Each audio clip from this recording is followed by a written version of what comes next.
considerations about climate change and the environment have been reflected in the investing community as well. Over the last decade, you'll see that equity assets managed with an ESG theme have actually tripled over the last 10 years. Over that same period, the amount of those funds invested in energy has gone somewhere from 12% to 5%. So you're really seeing a decline in the interest of these ESG investors, within the energy sector.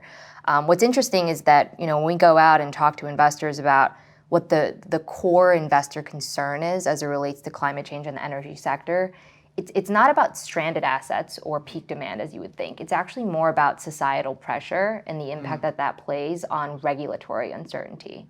The energy transition is not here. Okay, it's all in the future. All right, it's relatively incipient right now, and so it's funny because there's a disconnect really between the reality of the way the world uses energy right now.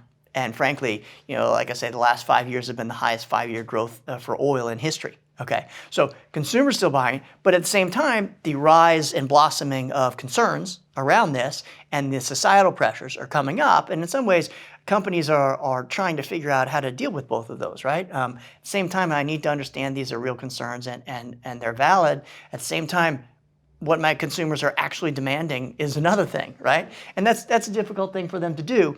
And I just think that in the end, a lot of companies I think have been reluctant. But look, perception can become reality through policy, particularly, right? And will force a change potentially as we move down the road here. And so, better to be ready for it and proactive. Yeah, and I'm sorry, but it's not just the companies, right? It's the capital providers too, right? A lot of the investment banks, particularly European-based investment banks, they're dealing with protesters outside their buildings, things like that, in terms of social pressure when they're investing in these energy projects or energy financing. So, it hasn't necessarily risen to a level of a primary concern, but it's certainly a secondary concern for them. And the feedback that we're hearing is that these investments or these financings are really going to have to be a high bar to justify that additional scrutiny that they're going to get in terms of public perception.